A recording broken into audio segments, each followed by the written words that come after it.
राधे राधे बहनों, नमस्ते। आप लोग कैसे हैं? उम्मीद करते होंगे स्वस्थ होंगी, मस्त होंगी और बहुत अच्छी होंगी।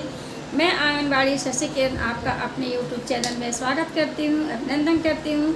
सबसे पहले हम बात करेंगे कि आज का टॉपिक बहुत ही महत्वपूर्ण है, बहुत ही महत्वपूर्ण है। कभी न कभी आपको इन टॉपिकों से गुजरना पड़ा होगा, कभी फेस करना पड़ा होगा। मान लीजिए बहुत सारी बहनों को, मान लीजिए आप आंगनबाड़ी सेंटर चला रही हैं, आपके सेंटर पर कोई अधिकारी आ गया और आपसे ऐसे क्वेश्चन करने लगा जो आपको नहीं पता है या पता भी है। तो आज हम बताएंगे कि अगर आपके केंद्र पे अधिकारी जाते हैं, मान लीजिए CDPO जाते हैं, तो आपसे किस तरह के क्वेश्चन करते हैं, किस तरह से प्रश्न पूछते हैं, उसकी जानकारी आप लोगों को 100% होनी चाहिए। क्योंकि जो चीज़ आज हम आप लोगों को बता रहे हैं, अगर आप उतना भी जान लेंगे तो आपको समझिए बहुत कुछ जानकारी मिल जाएगी, बहुत चीज़ें आपको मिल जाएंगी। तो सबसे पहले कोई भी अधिकारी जाता है तो उससे पूछता है कि आपकी सर्वे क्या है, आपने सर्वे कैसे किया है, सर्वे कब किया है, आपकी सर्वे की जनसंख्या कितनी है। तो सारी बहनें घबरा जाती हैं और कहती हैं कि सर मुझे याद नहीं है, मेरी सर्वे की जनसंख्या कितनी है। तो बहनों हम आपको बता दे रहे हैं, सर्वे की जनसंख्या कभी कभी घटती है और अधिकांश आपकी बढ़ती है। जो हमारे नए बच्चे जन्म लेते हैं वो बढ़ते रहते हैं।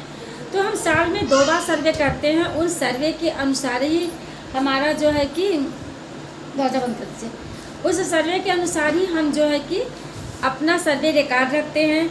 जो हमारी गर्भवती महिलाएं होती हैं, धात्री महिलाएं होती हैं, जो हम उनको सर्वे करते हैं, अपने रजिस्टर पर लिखते हैं, तो वही हमारा सर्वे होता है, वही हमारे सर्वे की जनसंख्या होती है।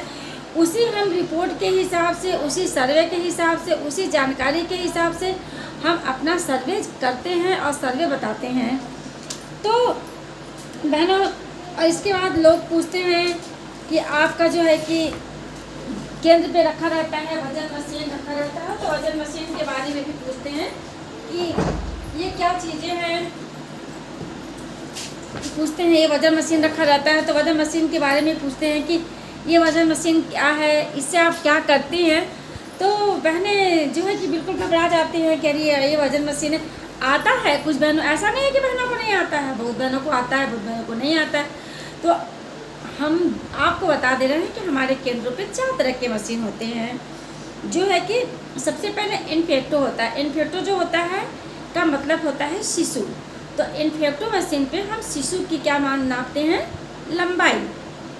इसके बाद होता है इन्फेक्टो बेबी मशीन। तो उसमें जो है कि एक इन्फेक्टो मशीन होता है जिसमें जूड़े की तरह होता है, बच्चों को उसमें वजन करते हैं। और एक आता है बेबी मशीन। तो बेबी मशीन में बच्चों को हम लिटा करके उसका वजन लेते हैं। इसके बाद आता है तीसरा स्टेडियोमीटर। तो स्टेडियो जो होता है वो हम वयस्क महिलाएं जो होती हैं, गर्भवती महिलाएं होती हैं, धात्री महिलाएं होती हैं, किशोरी महिलाएं होती हैं, उनको खड़ा करके उनकी ऊंचाई नापते हैं कि उनकी ऊंचाई कितनी है, वो कितनी लंबी है। इसके बाद हमारा आता है वैक्स मशीन। वैक्स मशीन पे हम जो है कि बड़े लोगों का वजन करते हैं। बहनों ध्यान रखिएगा, जो हमारा इन्फेक्टो मशीन है, बेबी मशीन है, उस पर हम सिर्फ 2 साल तक के बच्चों का लंबाई नापेंगे। 2 साल से बड़े बच्चे हो जाएंगे तो उनको हम इन्फेक्टोमीटर पे खड़ा करके उनकी ऊंचाई नापेंगे। अगर हम ऐसी गलती करेंगे तो हमको सही मानक में सही चीज़ें नहीं मिल पाएंगी। तो इन बातों को हम ध्यान रखेंगे। तो ये चीज़ें ज़्यादातर पूछी जाती हैं, तो ये चीज़ हम अपने अधिकारी को बताएंगे कि ये हमारा इन्फेक्टोमीटर है, ये हमारा स्टेडियोमीटर है, ये हमारा वैक्स मशीन है, ये हमारा बेबी मशीन है। इसकी जानकारी सारी बहनों को होना चाहिए।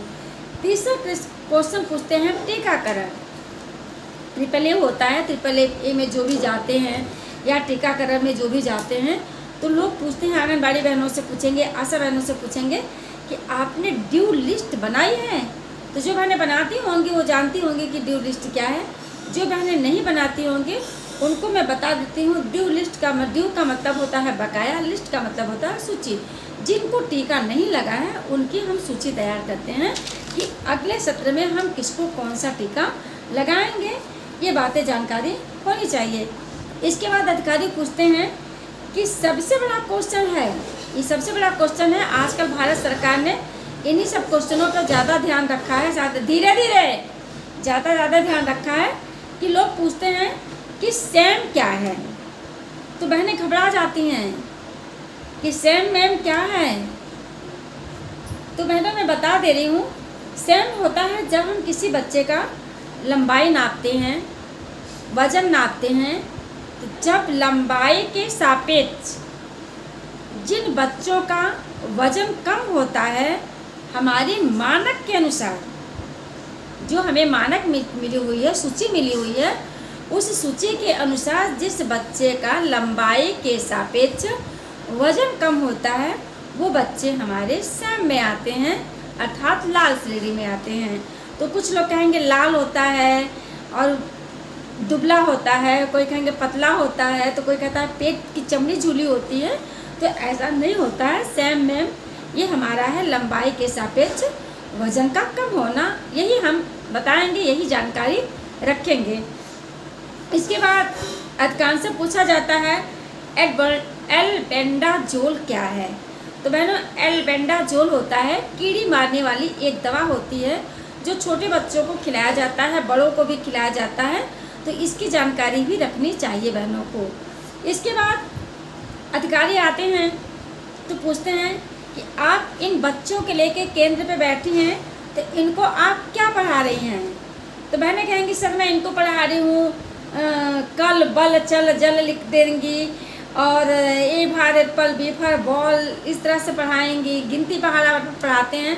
तो नहीं बहनों, जो हमारी प्री प्राइमरी से हमारी संस्था जुड़ी हुई है, बाल वाटिका है, उसमें हमारा मूल मंत्र लिख लीजिए बहनों। जो लोग अगर नहीं जान रही हैं वो अपनी कापी और कलम लेकर के लिख लें, नोट कर लें, क्योंकि जो चीज़ मैं बता रही हूँ वो आपको कोई बताएगा नहीं इतने अच्छे ढंग से।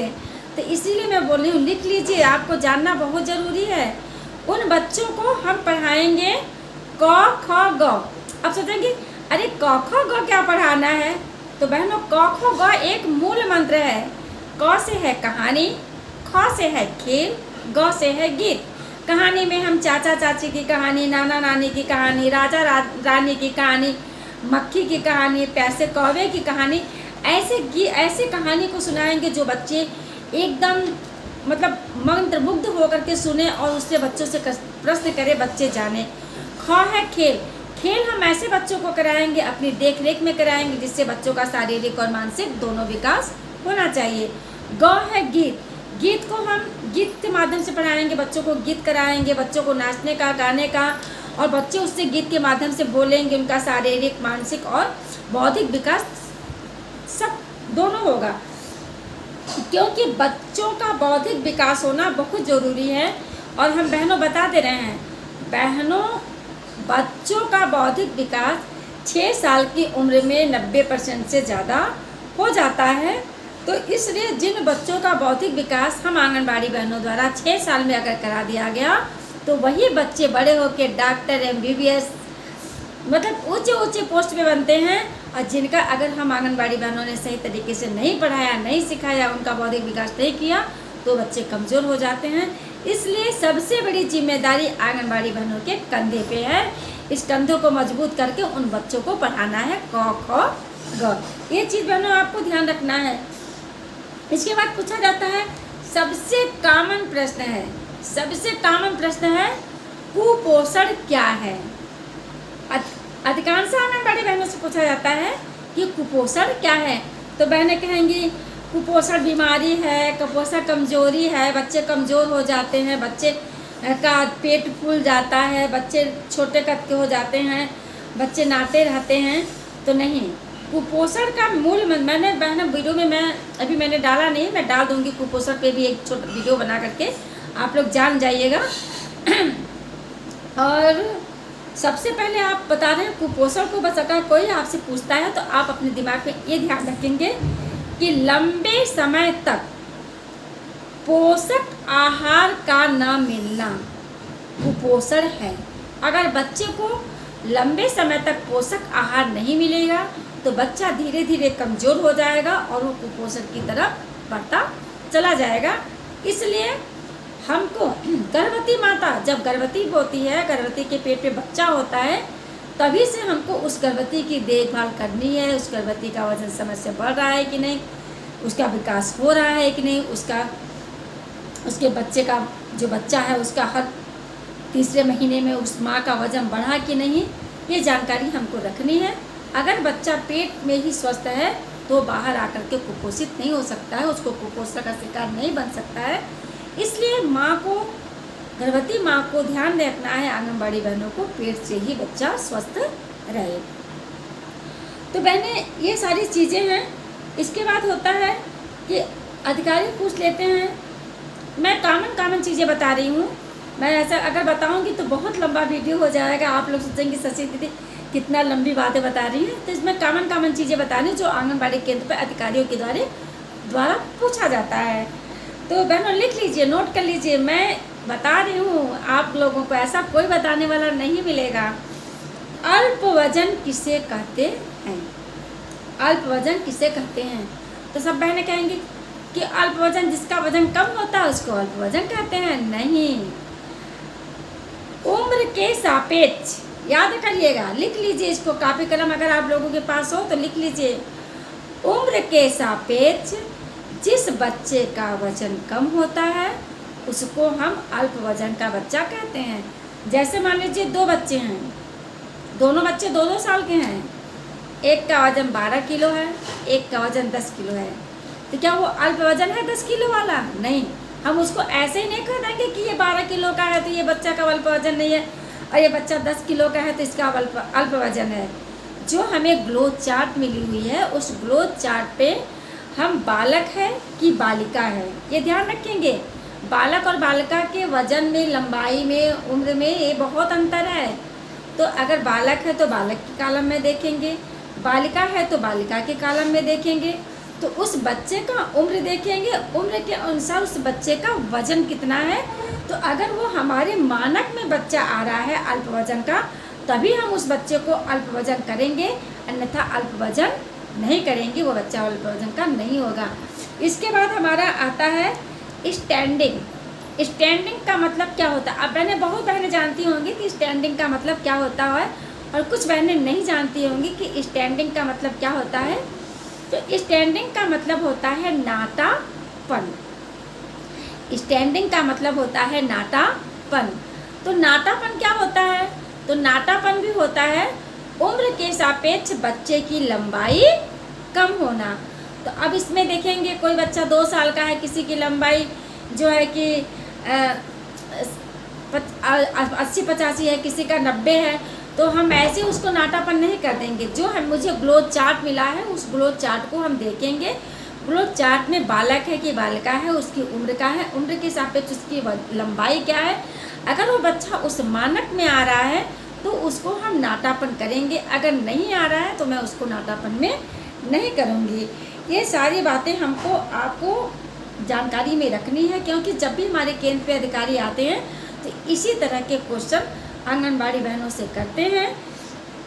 इसके बाद सबसे स्टैंडिंग क्वेश्चन है, पोषण ट्रैकर क्या है? बहनों, हम आपको बता दे रहे हैं, पोषण ट्रैकर ऐसा है, ऐसी सिस्टम है जो हमारे महीने भर के कार्य को दर्शाती है। हमने महीने भर में क्या क्या कार्य किए हैं, क्या क्या कार्य नहीं किए हैं, वो हम पोषण ट्रैकर के माध्यम से वो विभाग सारा जानकारी रखता है। आपसे अब कोई ये कहने नहीं आएगा कि आपने वजन किया कि नहीं, आपने गृह भ्रमण किया कि नहीं, आपने केंद्र खोला कि नहीं, आपने बच्चों की उपस्थिति भरी कि नहीं, आपने सुबह का नाश्ता बच्चों को दिया कि नहीं, आपने बच्चों को आपने बच्चों को जो है कि भोजन दिया कि नहीं, आपने गर्भवती धात्री 7 माह से 3 से 6 वर्ष बच्चों को THR दिया कि नहीं। आपसे अब ऐसे क्वेश्चन कोई भी नहीं पूछेगा। आपका जो पोषण ट्रैकर है वही आपकी सारी कार्यशैली को बताएगा, क्योंकि अब उसमें एक सिस्टम आ गया है MPR, जो बहनें पहले हाथ से भर के देती थी, हार्ड कॉपी देती थी कि केंद्र इतने दिन खुला, इतने बच्चों को मैंने जो है कि राशन दिया, टीकाकरण हुआ, इतने उपस्थित हुए, इतने बच्चों का मैंने वजन किया, पहले हॉट कॉपी पे, हार्ड पन्ने पे लिख करके दिया जाता था। लेकिन बहनों अब वो पोस्टर ट्रैकर में ही MPR फिट है। आप जो काम करेंगे पोस्टर ट्रैकर आपको सारी चीज़ें बता देगा। और पोस्टर ट्रैकर में आपको जो CBE है उसमें भी आपको भरना है, जो आपको गतिविधि, सामुदायिक गतिविधि करनी है वो भी आपको उसी पोस्टर ट्रैकर में भरना है। वो पोस्टर ट्रैकर ही आपको बताएगा। बाकी बहनों मैंने एक वीडियो बनाया है आंगनबाड़ी सहायिका के क्या कार्य हैं, तो उस वीडियो को अगर आप देखेंगे कि आंगनबाड़ी सहायिका के क्या कार्य हैं, तो उस वीडियो से भी आपको बहुत ढेर सारी जानकारी मिल जाएगी। बाकी बहनों अब मैं आपको नेक्स्ट वीडियो में बताऊंगी कि अच्छे तरीके से पूरी विस्तारपूर्वक बताऊंगी कि कुपोषण क्या है, कुपोषण कैसे होता है। इस पर वीडियो बना करके मैं डाल दूंगी। बाकी आप लोगों को वीडियो कैसा लगा, अच्छा लगा हो, जानकारी अच्छी लगी हो, तो बहनों हमारे वीडियो को लाइक, कमेंट और शेयर ज़रूर करिए, क्योंकि हम अपने YouTube चैनल के माध्यम से जो बहनें जान रही हैं उन बहनों को एक पुनराभ्यास कराने का कार्य कर देती हूँ, और जो बहनें नहीं जान रही हैं उनको घबराने की ज़रूरत नहीं है। वो हमारे वीडियो को 1 बार, 2 बार, 3 बार सुनेंगी तो उनको कहीं ना कहीं जानकारी हो जाएगी। अगर मान लीजिए उनको सुनने का टाइम नहीं है तो एक बार सुन करके अपनी कॉपी पर लिख लें, अपनी ऐसी डायरी बना लें, डायरी पर लिख लें। तो बाकी बहनों नमस्ते, मिलते हैं नेक्स्ट वीडियो में।